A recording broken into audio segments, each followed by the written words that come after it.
자, 요렇게 다시 이제 맨 처음 A에서 갔다가 다시 돌아오는 이런 과정을 뭐라고 한다고 했었죠? 수학. 이런 걸 이제 순환 과정이라고 한다고 했었죠. 예.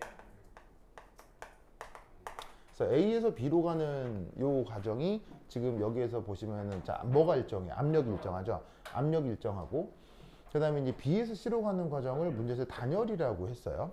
그리고 C에서 A로 가는 게 다시 등온이라고 했네요. 자, 이때 여기서 이제 묘한 건 A에서의 온도가 T0라고 제시가 되어 있습니다. 그리고 그때 부피는 V0. 그러면 여기가 등온선으로 연결되어 있으니까 등온선 위에서는 모든 온도가 다 동일하겠죠. 맞아요. 그러면 결국 여기에 있는 여기가 온도가 T0면 여기 온도는 또 당연히 뭐가 되겠어요? T0. 여기 온도도 온도가 T0가 되겠죠? 예. 자, 그리고 이때 여기서 요 B라고 하는 녀석은 그 A에 비해서 압력은 같은데 부피가 2배인 조건이죠. 네. 그럼 이제 이걸로부터 B에서 뭐를 알아낼 수가 있다? 그 온도를 알아낼 수가 있겠죠. 사실 암산이 금방 될 텐데 압력이 일정한데 부피가 2배가 됐다. 그럼 온도 역시 몇 배가 될 수밖에 없겠어요. 온도가 2배가 될 수밖에 없겠죠. 그래서 여기에서는 온도가 ET0다라는 걸 금방 확인을 할 수가 있습니다. 그래서 뭘 하는 PV는 NRT 이용하면 되죠. 뭐 되게 기본적인 내용이니까. 그래서 여기 온도 T0면 여기가 ET0다. 그래서 첫 번째 선택지는 됐고요. 자, 그 다음에 두 번째 E.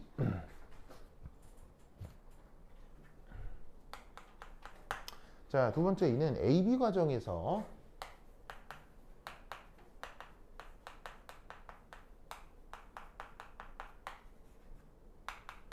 연령 변화가 어떻게 되는지를 묻고 있습니다. 자, AB 과정에서의 연령 변화다라고 물으면 지금 여기에 있는 무슨 과정이에요? 등온 과정이죠? 등온 과정이란다. 등압 과정이죠. 등압 과정에서 연령 변화가 어떻게 되는지를 묻고 있거든요. 그러면 사실 이것도 뭐 여러 가지 방식으로 구할 수는 있는데 첫 번째 1. 연령 변화. 지금 어떤 수식을 활용하면 금방 표현을 해볼 수가 있을까요? 델타 U 마이너스. 바로 NCP 델타 T. 요거를 써도 되겠죠. 이게 연력학적인 문제풀이는 다양하게 풀 수 있어요. 그러니까 똑같은 건데 여러 가지 과정으로 풀 수 있거든요. 그래서 이렇게도 해보고 저렇게도 해보면서 실력을 키울 수 있는데 우선은 이 과정을 우선은 요 수식을 통해서도 풀어낼 수가 있는 거죠. 네. 왜냐하면 지금 AB 과정은 보시다시피 등압 과정이니까 이런 식으로 등압 비열 보시죠. 등압 비열. 요거를 지금 이제 뭐냐면은 그 등압 비열을 활용을 해서 저런 식으로 그 연령 변화를 구할 수가 있다 이런 말이에요. 그러면 이때 얘는 이제 어떻게 해주면 되냐면 NCP라고 쓰고 온도 변화니까 처음 온도에서 나중 온도를 빼주면 되겠죠. 그럼 처음 온도에서 나중 온도를 빼면 어떻게 된다? ET0에서 T0를 빼서 계산해 주면 되겠죠. 그러면 계산해 주면 NCP T0 이렇게 나타나게 되겠습니다. 물론 여기서 더 표현할 수 있느냐라고 묻는다면 뭐 해도 그만 안 해도 그만이긴 하지만 지금 문제 전체에서 기체가 정적 비율이 얼마인 뭐 예를 들면 뭐 단원자인지 뭐 이원자인지 이런 게 나와 있지는 않기 때문에 그냥 이렇게 내버려둬도 큰 문제는 없어요. 자, 다만 문제에서는 이게 발열 과정이냐 흡열 과정이냐를 묻잖아요. 근데 뭐 해놓은 걸 보면 뭐 몰수 양수죠, 뭐 비열 양수죠, 온도도 양수죠. 그럼 다 양수니까 이거 흡열 과정이구나 이렇게 생각해 볼 수 있죠. 됐죠? 됐죠? 자, 이때 뭐 어떤 생각을 또 하나 해볼 수 있냐면 뭐 열량 말고 또 다른 물리량도 한번 구해 보아요. 두 번째는 1은 어떻게 구해 볼까요?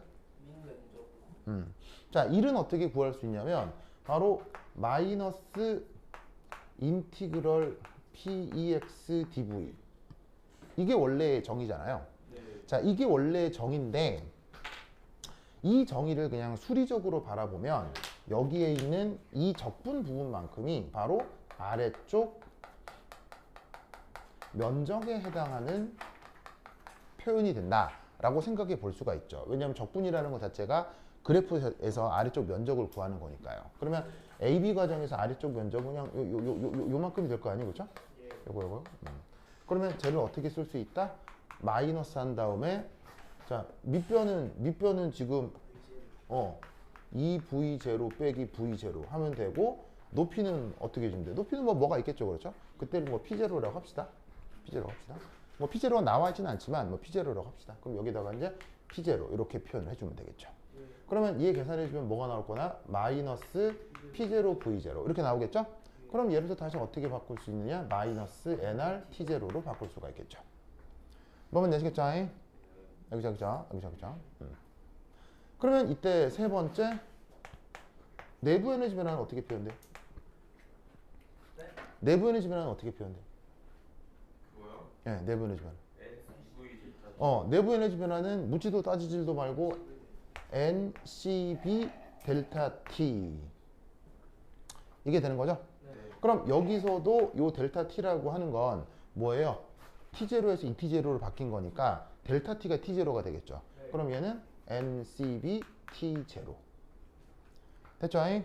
그럼 이때 여기서 또 재밌는 사실은 얘 내부 에너지 변화를 Q 빼기 W 아니 Q 플러스 W 이렇게 생각을 해볼 수가 있겠죠. 네. 그럼 여기서 Q가 얼마냐? Q가 여기 있잖아요. NCP T0 1은 얼마예요? 마이너스 N R T0 하면은 CP 빼기 R T0 이렇게 될 텐데 아시다시피 얘하고 얘의 관계는 이런 관계가 성립하죠. 그러니까 이렇게 접근을 해도 되고 이렇게 접근을 해도 되고 무조건 말이 잘 맞아 떨어지게 돼 있다고 알겠죠? 그래서 이제 뭐 자기가 편한 방식대로 접근해서 풀면 돼요. 알겠죠? 자, 그다음 세 번째. 자, 썼죠? 자, 지운다. 자, 됐죠? 자, 썼죠? 됐죠? 자, 그다음 지운다. 지우자. 쓱쓱쓱쓱. 자, 그다음 세 번째. 자, 세 번째는 BC 과정에서 1.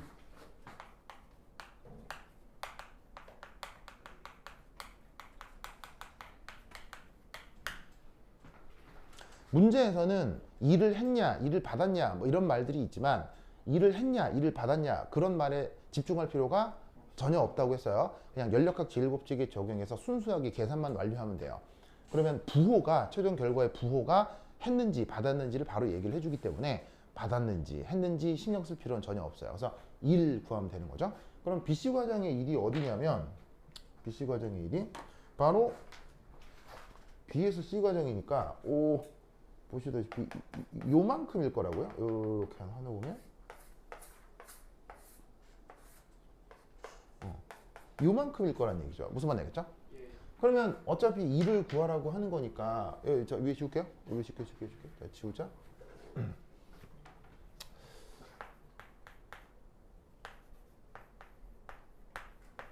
마이너스 인티그럴 P-EX dV를 B에서 C까지 이렇게 접근하면 되는 거예요. 그럼 이 아래쪽 면적을 구하라는 얘기인데 이게 단열 과정은 바로 접근하기가 조금 불편하죠. 왜냐하면 지수함수가 생기니까요. 그러니까 이제 접근을 하는 게 맞긴 맞는데 그 방법이 과연 여기서 효율적이냐라고 묻는다면 그건 좀 아닌 것 같다. 그럼 얘를 다르게 어떻게 풀면 되느냐? 이때의 내부 에너지 변화하고 열량 변화 요거로 풀어내면 오히려 편할 것 같다 이런 얘기죠. 뭔 말인지 아시겠죠? 알겠죠? 자, 그럼 이때 여기서 아시다시피 얘는 단열이니까 이건 값이 얼마예요? 바로 0이 돼버리죠. 그러니까 지금 이 과정에서 뭘 구하자? 내부 에너지 변화를 구하자. 자, 그럼 이때 여기서 요 값은 NCB 델타 T가 되겠죠? 그러면 얘는 계산해주면 NCB 한 다음 자, 델타 T가 얼마예요? ET0에서 T0로 온도가 변했죠. 그럼 어디가 처음 온도고 어디가 나중 온도예요? 바로 T0가 처음이고 나중에 ET0가 되겠죠? 그래서 계산해주면 최종적으로는 마이너스 NCB T0 이런 꼴로 표현이 된다 이런 말이죠. 됐죠? 그리고 보시다시피 지금 부호가 양수예요, 음수예요?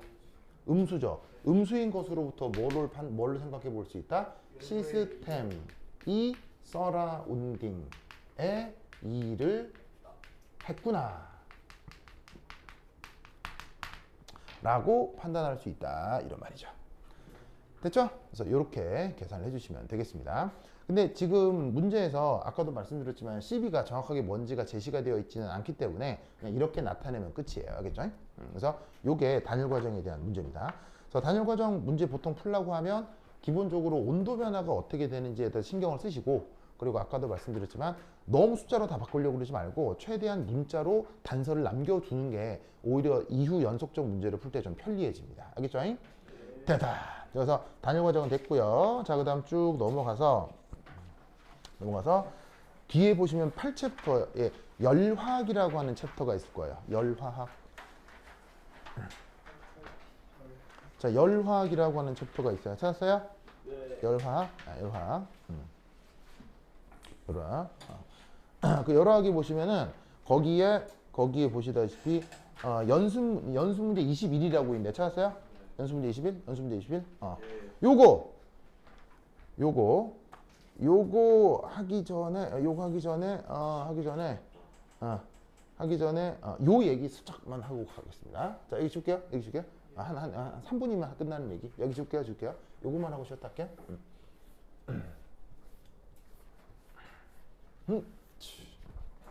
자, 앞에서 다 한 얘기인데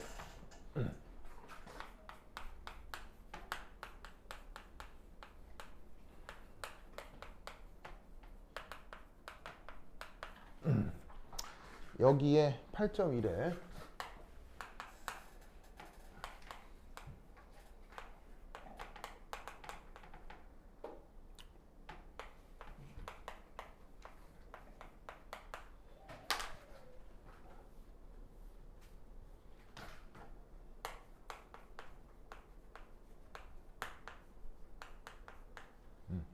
자, 요렇게 표기하는 그 방식이 있거든요. 그래서 이제 이름을 부르면 리액션 엔탈피 체인지라고 합니다. 그래서 이제 우리말 번역은 어떻게 번역하면 되겠어요? 반응, 엔탈피 변화. 근데 이제 뒤에 이제 변화, 이건 뭐 항상 변하기 때문에 보통 생략을 해서 리액션 엔탈피, 반응 엔탈피 이렇게 부르죠. 표기할 때는 델타 HR 뭐 이런 식으로 쓰는 거예요.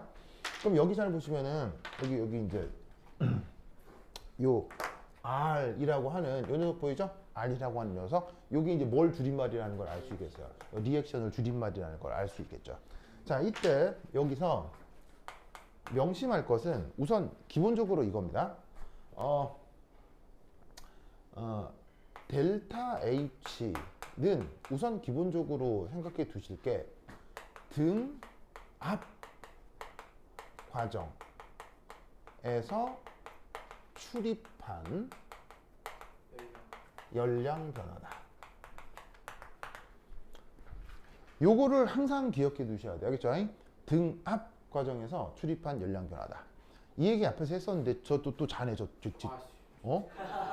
멧돼지 또 자네 이거. 진짜 열심히 다 필요해만 듣고 있는데 그렇게 하면 너무 하신 것 같아요. 잤잖아요. 안 듣는 눈은 안 우와 진짜 와 진짜 안 짜는데요? 그래요. 자, 그래요. 자, 어쨌건 그럼 이제 여기서 이제 엔탈피라고 하는 녀석을 약간 수리적으로 좀 표현을 해보면, 자, 엔탈피 정의가 어떻게 돼요? 엔탈피의 수학적 정의가 뭐예요? 다 합친 거예요. 엔탈피의 수학적 정의가 뭐예요? 잘 모릅니다. 엔탈피의 수학적 정의가 뭐예요? 잘 모릅니다. 외우라고 했죠? 엔탈피요. 저희가 이건 시험에 나와요. 엔탈피의 수학적 정의. E 플러스 PV라고 했잖아요. 처음 봅니다. 처음 본다고요? 예. 확실히 저는. 자, E는 뭐예요? 내부 에너지고요. PV는 압력 부피잖아요. 그래서 내부 에너지 더하기 압력 부피를 곱한 게 엔탈피의 수학적 정의예요. 무슨 말 되겠어요? 이게 엔탈피와 관련된 가장 기본 정의예요. 그래서 이 기본 정의가 이번 시험에 무조건 나올 거예요. 무조건 나와요. 무조건. 이거 알겠죠? 무조건 나와 이거. 꼭 외워야 돼. 알겠지? 외워야 돼. 그러면 여기서 이걸 또 언제 얼마나 많이 했는데 이걸. 자, 아우 진짜. 자, 그럼 여기서 얘의 변화량을 살펴볼게요. DH는 DE dPV. 자, 이렇게 생각을 해볼 수 있겠죠? 자, 근데 여기에 이거는 그러면 내부 에너지의 변화량이잖아요. 자, 내부 에너지 변화량은 항상 어떻게 표현할 수 있어요? 이거 외우는 거예요. 뭐 이해하는 게 아니고요. 이게 수학적으로 증명할 수 있는 부분이 아니에요. 이거 증명이 안 돼요. 증명이 안 되니까 이 부분이 이렇게 바뀐다라는 걸 외워야 돼요. 증명할 수 없어요. 수학적으로. 그냥 외우는 거예요. Q 플러스 D는 뭐? Q 빼기 PDV. dq 빼기 px dv로 수학적으로 증명하는 게 아니고 얘가 이렇게 된다고 정의가 돼 있는 거예요. 무슨 말이겠죠? 외워야 돼. 외워야 돼. d는 dq 빼기 px dv 알겠죠? 외워야 돼. 그 다음 더하기. 자, 이건 고배 미분이겠죠? 고배 미분은 PDV 플러스 V. pdv vdp. 하나둘 저기 싹싹. 됐죠? 자, 이게 바로 엔탈피를 규정했을 때 그 엔탈피라고 하는 것의 변화량을 이런 꼴로 표현할 수 있는 거라고요. 알겠죠? 예. 자, 여기서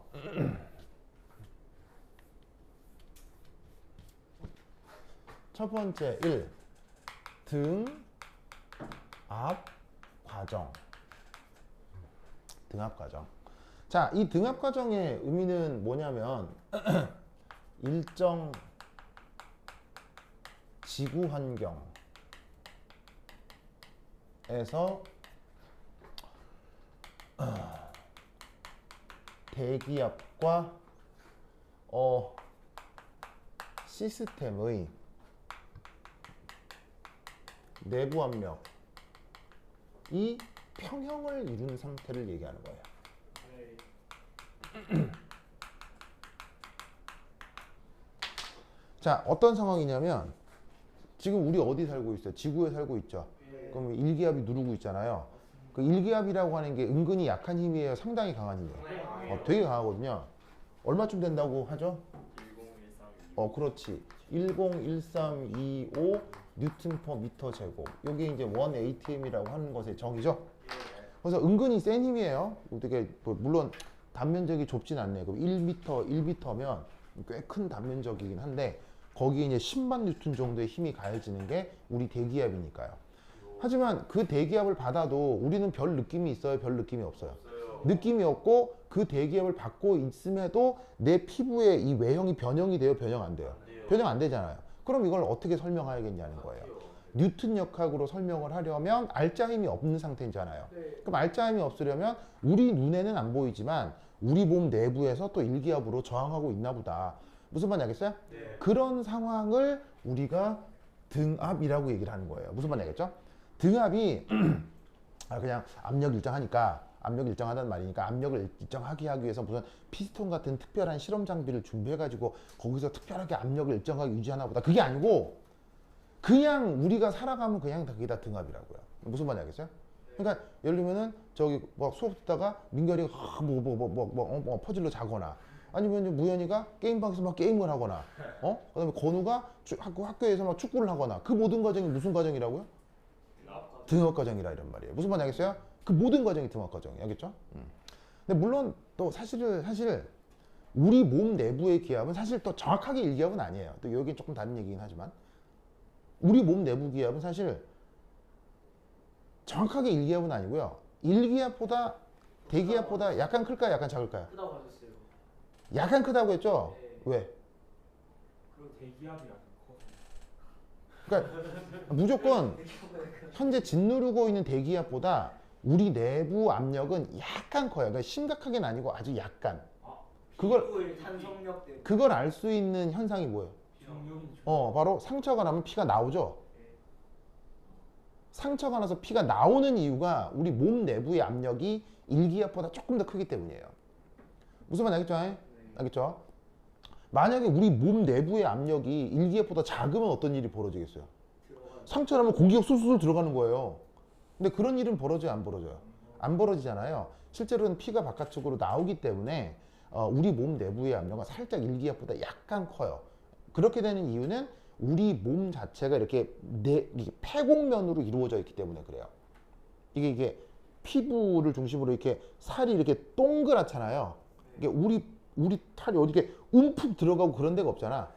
뭐 이게 물리적으로 모양 자체가 이렇게 동그란 궤적을 가지면 표면 장력이라는 현상이 생겨서 내부 압력이 약간 증가해요. 무슨 말 되겠죠? 근데 이제 그게 되게 차이가 작기 때문에 그냥 내외부 압력이 같다라고 얘기를 하는 거지. 무슨 말 되겠죠? 그래서 그런 상황을 등압이라고 한다. 그러면 이 등압이라고 하는 건 매우 특별한 상황이에요. 매우 보통의 상황이라는 얘기예요. 매우 보통의 상황이라는 거죠. 그러면 이 등압을 어떻게 생각할 수 있느냐? 이게 바로 요거다. 그래서 외부하고 내부 압력이 같아지는 이런 상황을 지금 등압이라고 하는구나 라고 생각해 주면 돼요. 알겠죠? 그리고 이때 이 외부 압력은 웬만하면 일기압일 건데 이것도 딱히 변해요. 거의 일정해요. 웬만하면 거의 일정한 거죠. 그죠? 내가 뭔가를 하려고 하는 한 두어 시간 동안은 이게 딱히 변할 리는 없단 말이에요. 그래서 내외부 압력이 그냥 같고 일기압으로 같아서 결국 또 어떻게 생각을 할 수도 있냐면 이 내부의 압력 변화도 없겠구나. 이런 생각을 해볼 수가 있다는 얘기죠. 평면을 이루는 거는 그냥 가역 과정이면 다 평면 같아요. 여기서의 가역은 이제 사실은 가역은 조금 조금 다른 건데 예를 들어서 이제 뭐 예를 들어서 이거 막 있잖아요. 막 이렇게 내가 이게 막 호흡을 막 심하게 한단 말이에요. 호흡을 심하게 해서 만약에 하면은 이게 외형이 갑자기 팍팍팍팍 변하죠. 이럴 땐 사실 등압이 아니죠. 이게 뭐냐면 내가 여기 폐가 가만히 있다가 팍 튀어 올랐으니까 이 폐가 가만히 있다가 이렇게 팍 튀어 올랐으니까 얘가 일종의 가속 운동을 한 거잖아요. 가속 운동을 한 거니까 내가 만약에 한 이런 행동을 하면 이런 행위를 하면 얘가 실제로 가속 운동을 하면 순간순간 등압이 깨지는 거예요. 등압이 깨지는 건데 그런 급격한 상황을 연력하기 위해서는 가정하는 게 아니고 뭔가 행동을 할 때도 숨도 쉬고 실험을 할 때도 무슨 말 알겠어요? 모든 행동을 등속으로 한다고 가정하는 거예요. 그냥 모든 행위를 등속으로 한다고 가정하는 거예요. 그러니까 변화가 일어나도 압력이 가해지지만 그 안에서 모든 행위, 내가 비커형을 따를 때도 에이 이게 아니고 이렇게 모든 순간순간 알짜임이 없게 행위가 벌어진다라고 가정하는 거예요. 물론 실생활은 안 그렇죠. 실생활은 안 그렇지만 이런 것들을 가정을 할 때 그렇게 가정을 해야 수리적으로 표현하기가 편해져요. 그래서 그거를 뭉뚱그려서 등압이라고 하는 거예요. 그래서 지구에서 과격한 움직임 없이 그냥 지구에서 그냥 무난하게 하는 행동들. 그럼 순간순간 가속도가 생기겠지만 그건 그냥 무시하자 이런 얘기죠. 무슨 말이겠죠? 그래서 사실 엄밀하게 100% 이렇게 되는 건 사실 불가능해요.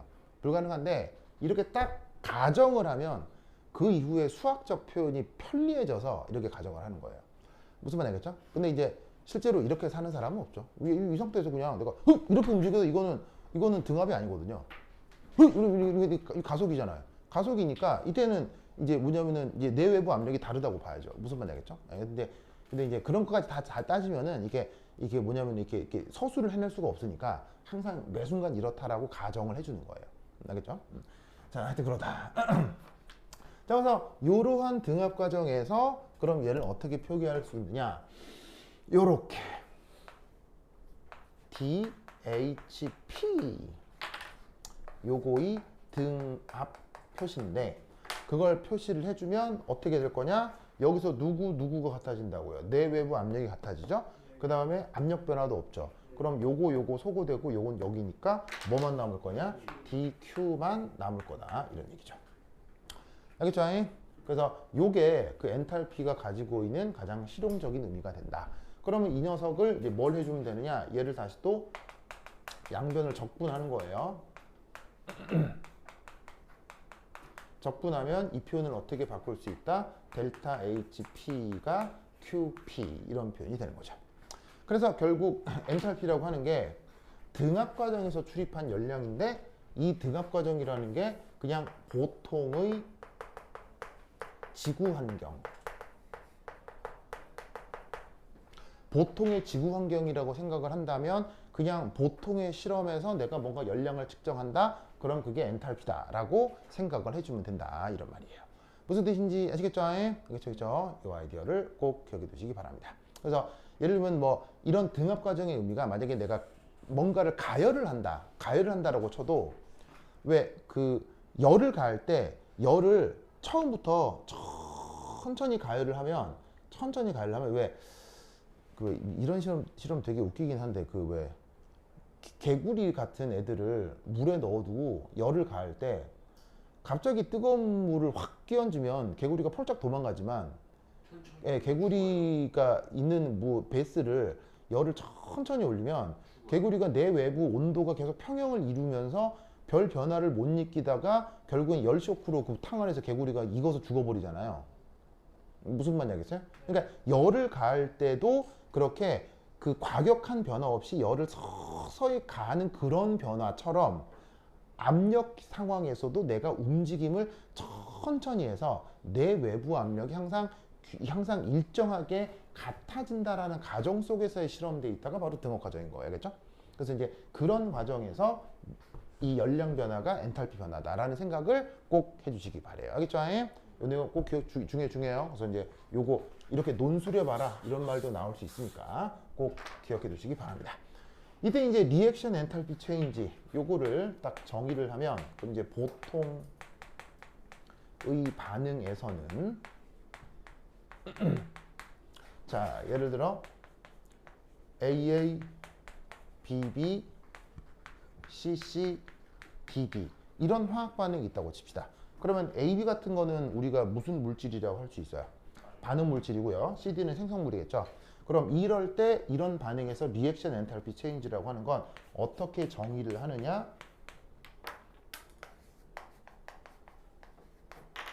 바로 C 곱하기 HC 더하기 D 곱하기 HD 빼기 A 곱하기 HA B 곱하기 HB 이렇게 정의되는 게 바로 리액션 엔탈피 체인지입니다. 여기서 그냥 H라고 쓴 건 뭘 얘기하는 거냐면 해당 물질의 절대적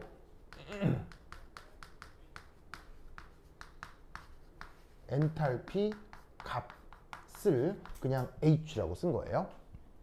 H의 정의가 내부 에너지에다가 압력 부피를 곱한 거잖아요. 그러면 현재 그 물질의 절대적인 내부 에너지와 절대적인 압력, 절대적인 부피가 있을 거니까 그걸 다 고려해서 딱 표현한 그 값을 H라고 쓴 거예요. 그럼 여기서 AB가 반응물 쪽이고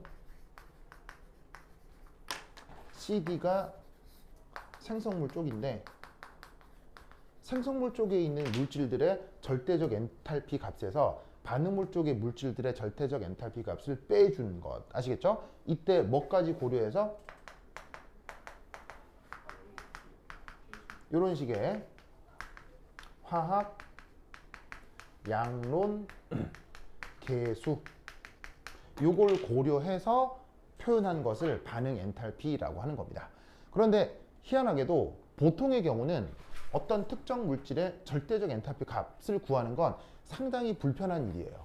아주 어려워요. 그래서 실제 실험적으로 측정을 하는 건 이것을 측정하는 거예요. 그래서 정의는 이렇게 돼 있지만 실제 이 정의에 나와 있는 각각의 항들을 알아내는 방법은 굉장히 곤란해요. 곤란해서 정의만 이렇게 해놓고 측정을 통해서 이런 것들만 그냥 우리가 숫자로 표현을 하고 물리량으로 표현을 하고 문제화하는 거예요. 알겠죠? 그래서 정의는 이렇지만 그냥 뭐 하여튼 계속 앞으로 나올 물리량은 이거다 이렇게 생각을 해주면 됩니다. 그래서 각각의 이런 그 해당 물질의 절대적 엔탈피가 얼마냐 이것에 대해서는 당장 모르셔도 돼요. 그죠? 당장은 크게 상관이 없어요. 그래서 여하튼 이런 정의를 리액션 엔탈피 체인지다 라고 하는 것만 알아두시기 바랍니다. 자, 그 다음 이제 좀 쉬었다가 그 다음 연습 문제 21 이걸 한번 해볼게요. 오케이. 자, 화장실 갔다 오십시오.